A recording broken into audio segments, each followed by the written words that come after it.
We are still awaiting a formal response. It seems like it's going to happen, though, from Hamas, as things seem to be heading in the right direction for a potential end to the war. President Trump is certainly not backing down, saying that kind of this is it, now or never, it's time, or really they're going to give the A-OK to Israel to do what they have to do. And, of course, that is not what is wanted. That certainly is not wanted from the Trump administration. They want to see peace. They want to see some kind of negotiated deal. But it's now in Hamas's court, if you will, as it's been for numerous days now. But now we are seeing potentially, as they're having what do they call them? Their meetings, but they're not together. Negotiations, they're indirect talks between Israel and Hamas. And this comes after Hamas said they're committed to reaching an agreement to end the war. What they are negotiating in Cairo today, and there's American delegations there, there's from the other Arab partners have delegations there, as well as Israel and Hamas, is they are negotiating how they will carry out that first step of the plan, which is release all the hostages and begin the ceasefire. So that's what they're talking about today. They are expected to get into the technical details of how to implement that first phase. All the other things flow after that. So if they can't even get to an agreement of how to release the hostages and start that ceasefire, then none of the other stuff will flow from that. But Hamas is saying they're committed to reaching an agreement. We'll see what happens today. But they're even calling this the Trump plan. You know, we're seeing that the way Netanyahu is referring to this. And he even said if the Trump plan doesn't get signed, then America is sort of given the go-ahead for them to finish the job. Well, and that's why these next few days are so important to this, because they are there actually negotiating how to implement the first portions of this plan, which that was what President Trump was very clear about up front, is that all the hostages have to be released. So remember, there's 48 hostages that they believe are remaining either alive or dead in the hands of Hamas at this point. They are demanding all of those, whether living or the remains of those that have passed away or been killed by Hamas, to be returned to Israel. On the other side of that, there's some prisoner releases that can come from this, from the Israeli side, giving back to the Palestinian side. Some of those are people that were arrested post-October 7th. Others are people that were just in prison in Israel from previous times as well. There's normally, whenever you get to one of the end of these wars between Israel and Hamas, there is this kind of prisoner swap situation going on. Normally, it's not civilian hostages that you're dealing with. So that, if we can get that done in the next few days, if they can come to a framework where that peace begins and all the hostages are returned home, as well as the beginning of that ceasefire, I think that gives a very big sign to the world that we could see this get all the way to the end. Because the other parts, once they start giving up what really has been their bargaining chip to some degree, the other parts, it's going to be harder for them to push back when you've got Saudi Arabia, Jordan, Egypt, Qatar, the UAE, Turkey, all of these countries that are more favorable to the cause of the Palestinians than they are to Israel, saying, hey, you're going to get this done this time. Yeah, there's a call coming in I want to take because it begs that question. Let's go to Phil in New York, who is listening on the radio. Phil, go ahead. Yeah, thanks for taking my call. Don't get me wrong when I ask this. I'm a fervent supporter of Israel, and I donate a lot of money to Israeli charities. That having been said, self-preservation is a strong motive, both for an individual and an organization. Why, therefore, would Hamas agree to a deal that gets rid of them? Well, Phil, I understand your point here. It does call for the end of Hamas. But what it doesn't do is it really gives immunity to all of those currently working with Hamas. The leadership, the people, they're going to be held for no issues, no criminality. Kind of all is forgiven in a way. So there's two different options. They can either stay in the country and agree to nonviolence, right, or they can not agree to nonviolence and be moved to another country.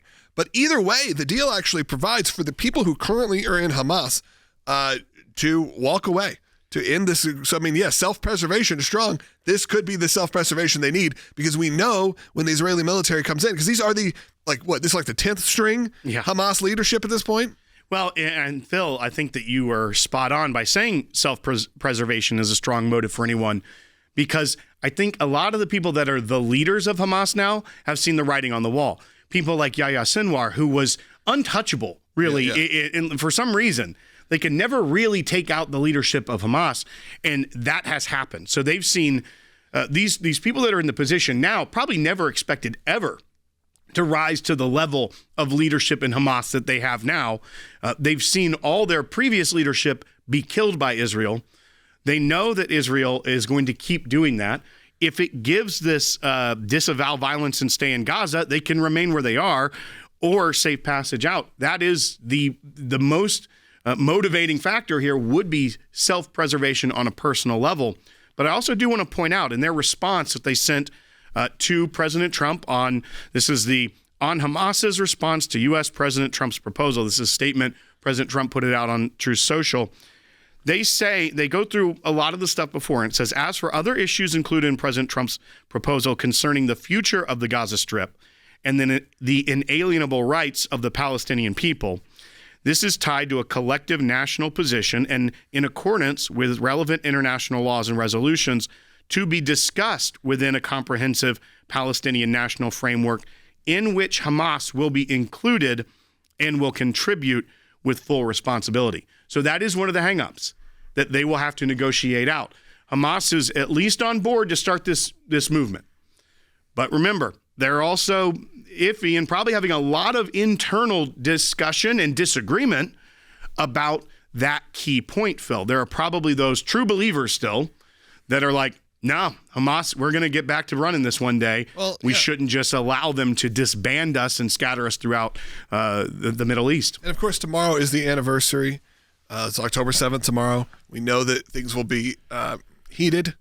There will be, not just emotionally, you will see security ramped up in a lot of these areas in Israel, and probably around Europe, around the country, maybe even around the world. There may be even more security here, as we know this is going to be a moment of contention. So if they could come up with agreement tonight, that could change everything. If you actually see some of these hostages being released in the next 24 hours, maybe you do have that sort of goodwill signal that brings us to what could be at least a quote-unquote end of the war. And when we say that, look, I understand this is the Middle East. I understand these are religiously motivated people. These are people that are not going to just, like you said, easily stand down. And there will always be fringe. There will always be the fringe terror groups, not just Hamas, as leadership. There will be members of those teams. There will always be this kind of terror crime that happens in the Middle East. Obviously, I pray that there won't be. But if history has told us one thing, that it doesn't just go away completely. Now, there are times of relative peace. You could say there was a large amount of years there in Israel where, sure, there were moments and rockets and those kind of things, but it wasn't an all-out war. So hopefully we at least can get back to that. Get back to a standard where you feel comfortable as a tourist. You feel comfortable visiting Israel. That they've made Gaza a place where you could visit potentially after a certain amount of time of rebuilding and everything that they could do there. Because we've represented people in those areas. There's Christians in those areas. There were Jewish people in those areas. They're the only ones that are left right now are those that are being held hostage.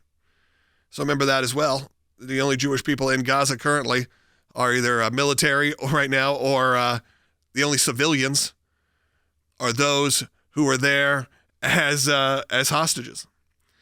And look, we'll see also what this looks like. We know that before, the numbers of hostages that were available to be released, if you will, was not as high as they were expecting. Hopefully that's not the case. Hopefully the intelligence says that a lot of them are alive and that you'll at least have 20 or so people who can be freed.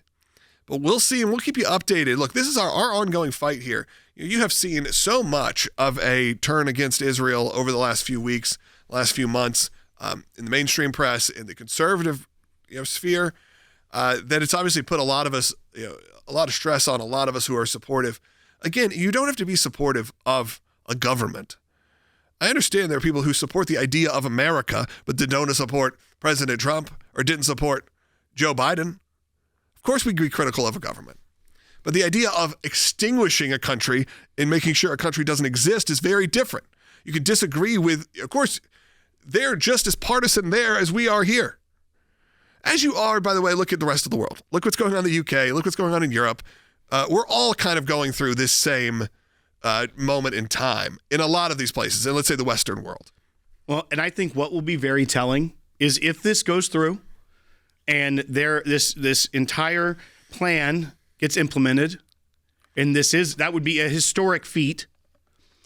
If those people that are going around protesting Israel, targeting Jews in public, does that stop? Or is the mask really pulled off? Is it really, you know what? They weren't really about the Palestinian people. They really were the entire time just wanting the destruction of Israel. Were they really just targeting Jews?